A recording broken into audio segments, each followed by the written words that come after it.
Term में हमने RBC का पूरा डिटेल डिस्क्रिप्शन पढ़ा, जिसमें शेप, साइज, काउंट एक्सेट्रा सारी चीजें आ गई। अब आरबीसी के अंदर जो भरा है दैट इज हीमोग्लोबिन, उसके बारे में हम पढ़ेंगे। तो haemoglobin is also known as respiratory pigment, जिसको हम रेस्पिरेटरी पिगमेंट भी बोलते हैं। हीमोग्लोबिन में दो पार्ट हैं, haem part and globin part. Haemoglobin word को हम जब स्प्लिट करते हैं तो ये दो में स्प्लिट हो जाता है, हीम एंड ग्लोबिन। जो हीम पार्ट है वो इंपॉर्टेंट क्यों हो जाता है? क्योंकि ये ऑक्सीजन को कैरी करता है। अगर हम नॉर्मल बोलें, एक हीमोग्लोबिन 4 ऑक्सीजन मॉलिक्यूल्स का ट्रांसपोर्टेशन कर सकता है। तो इसमें जो हीम पार्ट है, जो आयरन कंटेनिंग पार्ट है, वो 5% है केवल। तो मैक्सिमम परसेंट होता है प्रोटीन पार्ट, और इस प्रोटीन पार्ट को हम बोलते हैं globin part. So the globin part is the 95% part and this part is known as protein part.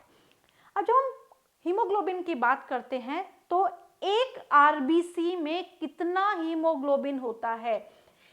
In each RBC, we are talking about single RBC, एक RBC की हम बात कर रहे हैं। In the single RBC 26.5 crore molecules of hemoglobin are present. 26.5 crores of hemoglobin molecules are filled in single RBC. Normal HB count, हमारी body में कितना हीमोग्लोबिन होना चाहिए, कितना हीमोग्लोबिन का काउंट होना चाहिए, वो इम्पॉर्टेंट है। तो बॉडी में हीमोग्लोबिन काउंट होना चाहिए 12 to 16 grams haemoglobin in every 100 ml of blood. अब यहाँ पे थोड़ा सा वेरिएशन है। अगर बात करेंगे फीमेल्स की, तो फीमेल्स में 12 ± 2, कहने का मतलब है कि एक हेल्दी फीमेल में हीमोग्लोबिन काउंट 12, 13, 14 इतना हो सकता है। -2 का मतलब है कि इट में बी 11 और इट में बी 10। तो यहाँ पे अगर हम एक हेल्दी फीमेल की बात करें तो हेल्दी फीमेल में जो हीमोग्लोबिन काउंट है that is average, on an average 12 grams. How many? That is 12 grams, कितना? 12 ग्राम्स पर 100 ml ऑफ ब्लड। एंड अगर एक हेल्दी मेल की बात करें तो मेल्स में होता है 14 to 16, ये रेंज है। तो मेल्स में इट में वेरीज फ्रॉम 14 to 16 ग्राम्स पर 100 ml ऑफ ब्लड। अब हमने कैसे काउंट किया कि इतना हीमोग्लोबिन है? तो हीमोग्लोबिन को काउंट करने के लिए भी मीटर आता है और इसको हम बोलते हैं हीमोमीटर। हीमोमीटर, तो हीमोमीटर की सहायता से हम हीमोग्लोबिन को काउंट कर सकते हैं। एक अंतर है, एक है हीमोसाइटोमीटर। हीमोसाइटोमीटर हमने आरबीसी काउंट के लिए पढ़ा था और हीमोमीटर हम पढ़ते हैं हीमोग्लोबिन काउंट के लिए। जब हम हीमोग्लोबिन मॉलिक्यूल को देखते हैं तो हीमोग्लोबिन मॉलिक्यूल में बेसिकली इसके ग्लोबिन पार्ट में, इसके जो प्रोटीन पार्ट है उसकी हम बात करते हैं तो इसका जो प्रोटीन पार्ट है वो पॉलीपेप्टाइड चेन से बना है। अब ये जो पॉलीपेप्टाइड चेन है ये एग्जैक्टली क्या है? जब हम बात करते हैं ग्लोबिन, तो ग्लोबिन एक प्रोटीन पार्ट है और as we all know what is protein? Protein is polypeptide. और ये जो पॉलीपेप्टाइड है ये किससे बना है? Amino acids. Polypeptide is made up of amino acid. तो अगर हम साधारण भाषा में बोलें, जब अमाइनो एसिड की चेन बनती है तो that is known as poly chain, जिसको हम बोलते हैं poly chain of amino acid. और अगर इसके लिए एक शब्द देना हो तो हम बोलेंगे पॉलीपेप्टाइड, यानी कि बहुत सारे अमाइनो एसिड जुड़े हैं और इसी पॉलीपेप्टाइड को हम बोलते हैं प्रोटीन। और अगर ये हीमोग्लोबिन में है तो इसको हम बोल रहे हैं ग्लोबिन प्रोटीन। तो हीमोग्लोबिन में डिफरेंट पॉलीपेप्टाइड चेन प्रेजेंट है। अब कौन कौन सी पॉलीपेप्टाइड चेन है और उनमें कितने अमाइनो एसिड्स हैं? सबसे पहले हम बात करेंगे हीम की, तो हीम हमने पढ़ लिया है आयरन एंड पोरफायरिन रिंग से बना है। पोरफायरिन रिंग एक ऐसी रिंग है जिसमें पायरोल मॉलिक्यूल्स होते हैं, पायरोल चेन्स होती हैं। जैसे इस तरीके से पायरोल चेन होती है, आयरन सेंटर में होता है और इसके साथ साथ यहाँ पे प्रोटीन भी अटैच होते हैं, क्योंकि हीम और ग्लोबिन दोनों एक साथ बना है। यहाँ पे जो ध्यान रखने वाली बात है, जिस पे क्वेश्चन आता है, वो ये आता है कि हीम में, यानी कि जिसका आयरन वाला पार्ट है, वो किस फॉर्म में प्रेजेंट है। सिंपल अगर बोलें तो किस फॉर्म में आयरन हीमोग्लोबिन में प्रेजेंट है, that is in the form of ferrous. Very important, ferrous की फॉर्म में, दैट इज Fe2 पॉजिटिव की फॉर्म में हीमोग्लोबिन में आयरन प्रेजेंट होता है। और यहाँ पे जो हीम पार्ट है उसमें आयरन एंड पोरफायरिन रिंग होती है। केवल 2 क्वेश्चन आते हैं, आयरन किस फॉर्म में होता है और हीम में 2 पार्ट कौन से हैं, iron part and porphyrin part. Next हम बात करते हैं ग्लोबिन। तो हर ग्लोबिन में 4 पॉलीपेप्टाइड चेन होती है। मतलब अगर हम हीमोग्लोबिन की बात करें तो हीमोग्लोबिन में 4 पॉलीपेप्टाइड चेन है। अब कौन कौन सी हो सकती है, अल्फा पॉलीपेप्टाइड चेन हो सकती है, बीटा, डेल्टा, गामा, कोई भी पॉलीपेप्टाइड चेन हो सकती है। अब जब हम अल्फा पॉलीपेप्टाइड चेन की बात करते हैं तो इसमें 141 अमाइनो एसिड्स हैं। मैंने आपको अभी बताया कि पॉलीपेप्टाइड का मतलब है बहुत सारे अमाइनो एसिड जुड़े हैं। तो यहाँ पे जब हम बात करते हैं अल्फा पॉलीपेप्टाइड चेन की, तो अल्फा पॉलीपेप्टाइड चेन में कितने अमाइनो एसिड्स हैं, 141 amino acid. Beta, delta, gamma में है 146 amino acids. So here beta, gamma and delta कितने अमाइनो एसिड्स हैं, 146 amino acids. On the basis of these polypeptide के आधार पे 3 टाइप का हीमोग्लोबिन प्रेजेंट होता है ह्यूमंस में। हीमोग्लोबिन अडल्ट्स की हम बात करते हैं तो ये सबसे ज्यादा, यानी कि this is haemoglobin type A, adult haemoglobin, जो सबसे ज्यादा लोगों में मिलता है, जिसमें 2 अल्फा और 2 बीटा चेन है। इसको रिप्रेजेंट करते हैं अल्फा 2 और बीटा 2, और 2 अल्फा प्लस 2 बीटा, तो 2 and 2 4, यानी कि यहाँ पे टोटल कितनी पॉलीपेप्टाइड चेन हो गई, 4 पॉलीपेप्टाइड चेन। हर ग्लोबिन में कितनी पॉलीपेप्टाइड है, 4 पॉलीपेप्टाइड चेन है। तो जो नॉर्मली ह्यूमंस में मिलता है वो है haemoglobin adult part 1, that is haemoglobin A1। Haemoglobin A2 यानी कि हीमोग्लोबिन दूसरे टाइप का भी ह्यूमंस में मिल सकता है, उसमें होती हैं 2 alpha and 2 delta. 2 alpha and 2 delta मतलब 2 और 2 4, फिर से कितनी हो गई, 4 पॉलीपेप्टाइड चेन। लास्ट हम बात करते हैं फीटल हीमोग्लोबिन की। फीटल हीमोग्लोबिन मतलब जो बच्चे का, जो पैदा भी नहीं हुआ, फीटस कंडीशन में है, मदर का जो वुम्ब है उसमें प्रेजेंट है, दैट इज फीटल HB। तो फीटल हीमोग्लोबिन में होती हैं 2 alpha and 2 gamma polypeptide chain. तो यहाँ पे भी टोटल कितनी चेन्स हैं, 4, यानी कि हर हीमोग्लोबिन में कितनी पॉलीपेप्टाइड चेन होंगी, 4 होंगी। आपको जो ध्यान रखना है वो रखना है कि कॉमनली कौन सा मिलता है, 2 अल्फा एंड 2 बीटा। फीटस में कितना होता है, 2 अल्फा एंड 2 गामा, और कुछ ह्यूमंस में 2 अल्फा एंड 2 डेल्टा वाला कॉम्बिनेशन भी मिलता है। फॉर्मेशन ऑफ आरबीसी, आरबीसी का फॉर्मेशन कैसे होता है? The process of formation of RBC is known as erythropoiesis। RBC के फॉर्मेशन को बोला जाता है erythropoiesis।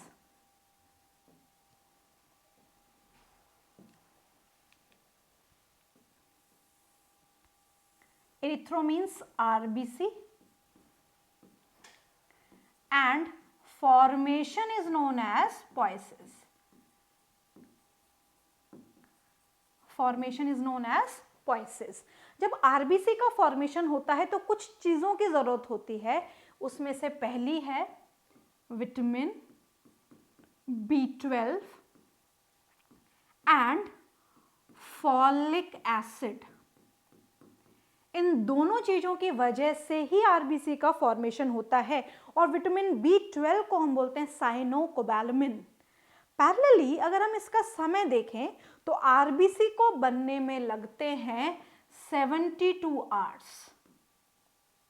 आरबीसी का जो फॉर्मेशन होता है उसमें जो पूरा समय है वो लगता है 72 आवर्स। तो जब आरबीसी का फॉर्मेशन होता है तो उसको हम बोलते हैं erythropoiesis.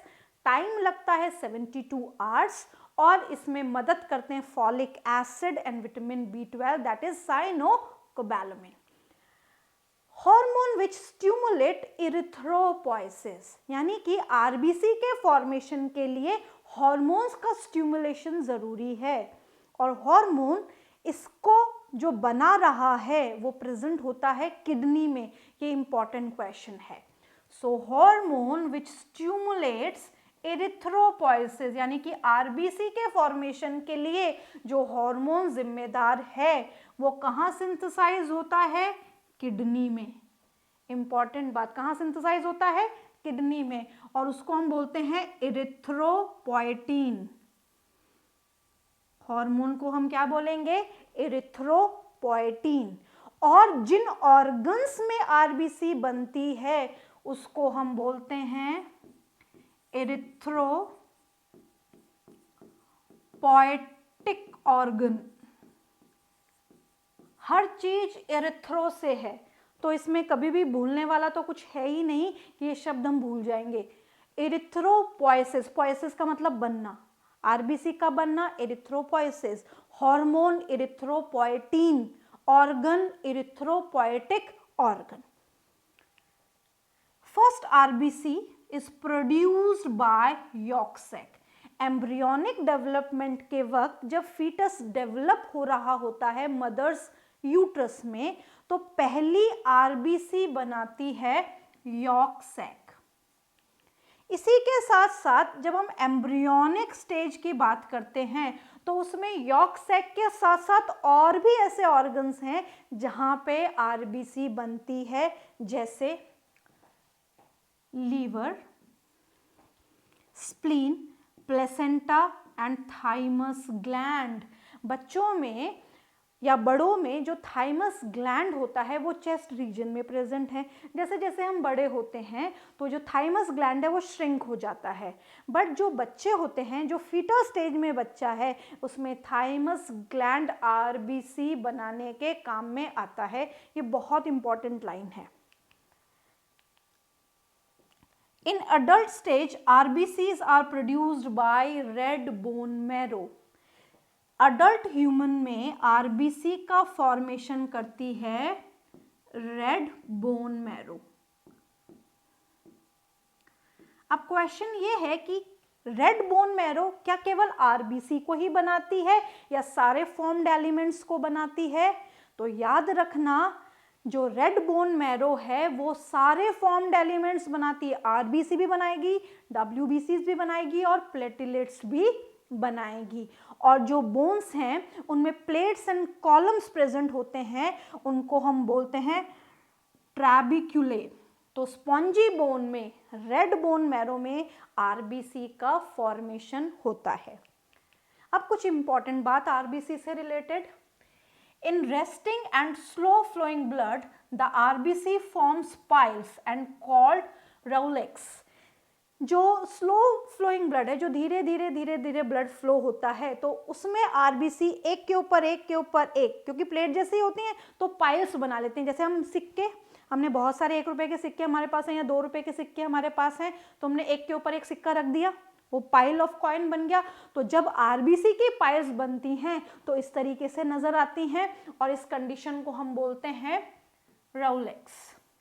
Bye adhering together due to surface tension, ये सरफेस टेंशन की वजह से एक दूसरे के साथ चिपक जाती हैं और एक के ऊपर एक के ऊपर एक पाइल जैसा बना लेती है, जैसे एक के ऊपर एक सिक्का रखा रहता है वैसे। Next condition, minute bit of disintegrated red blood corpuscles is known as hemoconia। जब आरबीसी अपना लाइफ स्पैन पूरा कर लेती है तो आरबीसी का डिसइंटीग्रेशन होता है। जब आरबीसी का डिसइंटीग्रेशन होता है तो उसे जो छोटे छोटे टुकड़े होते हैं, माइन्यूट बिट्स होती हैं डिसइंटीग्रेटेड रेड ब्लड कॉर्पसेल्स की, उसको हम बोलते हैं हीमोकोनिया। अब यहाँ पे एक रिलेटेड क्वेश्चन है कि जब आरबीसी का डिसइंटीग्रेशन होता है तो वहाँ पे पिगमेंट्स बनते हैं जैसे हीमोसाइडरिन, बिलिरुबिन, बिलीवर्डिन। बिलिरुबिन और बिलीवर्डिन वो पिगमेंट हैं जो फीकल मैटर को येलो कलर प्रोवाइड करते हैं। तो ये रिलेटेड टर्म्स हैं, ध्यान रखनी है कि आरबीसी के डिसइंटीग्रेशन से क्या क्या होता है। नेक्स्ट हम बात करते हैं क्लोरोक्रियोरिन। ये इंपॉर्टेंट टर्म्स हैं। कुछ ग्रीन कलर्ड एफी कंटेनिंग रेस्पिरेटरी पिगमेंट प्रेजेंट होते हैं एनालिड्स में। जब हम एनालिड्स की बात करते हैं तो एनालिड्स में भी क्लोज सर्कुलेशन होता है, इसकी डिटेलिंग हम आगे करेंगे, तो उसमें भी रेस्पिरेटरी पिगमेंट होगा। उस तरीके से जब हम बात करते हैं हीमोसायनिन, ये कॉपर कंटेनिंग पिगमेंट है, important, copper containing respiratory pigment, ये प्रेजेंट होता है आर्थ्रोपोड्स में, किसमें, क्रस्टेशियंस में, जैसे प्रॉन्स में। तो रेस्पिरेटरी पिगमेंट का मतलब है वो पिगमेंट जो रेस्पिरेटरी गैसेस के ट्रांसपोर्टेशन के लिए जिम्मेदार है, क्योंकि हमने हीमोग्लोबिन भी इसी रेफरेंस में पढ़ा है कि वो रेस्पिरेटरी गैसेस का ट्रांसपोर्टेशन करता है। वो केवल ऑक्सीजन का नहीं, कार्बन डाइऑक्साइड का भी ट्रांसपोर्टेशन करता है। ऑक्सीजन हीमोग्लोबिन के हीम पार्ट के साथ अटैच होता है, but carbon dioxide amine group के साथ अटैच होता है, और अमाइन ग्रुप किस में प्रेजेंट होता है, ग्लोबिन पार्ट में प्रेजेंट होता है।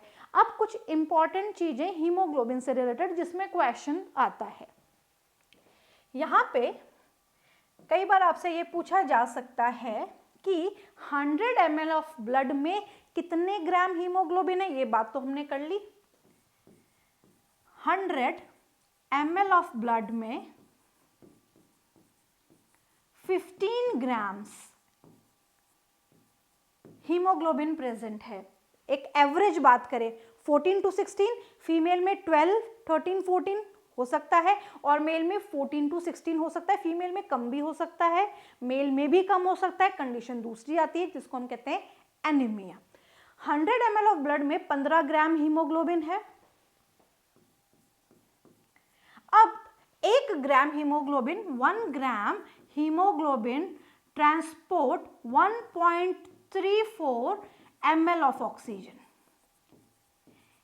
1 ग्राम हीमोग्लोबिन 1.34 ml ऑफ ऑक्सीजन का ट्रांसपोर्टेशन करता है, तो 15 ग्राम कितना करेगा, 15 ग्राम्स कितना करेगा, 1.34 into 15, that is approximately 20 ml of oxygen. इसका सिंपल सा ये मतलब है कि 100 ml of blood approximately 20 ml of oxygen का ट्रांसपोर्टेशन करता है। अब क्वेश्चन ऐसा आ जाए कि पर्सन एनीमिक है, और पर्सन एनीमिक होने की वजह से उसका हीमोग्लोबिन काउंट केवल 7 है।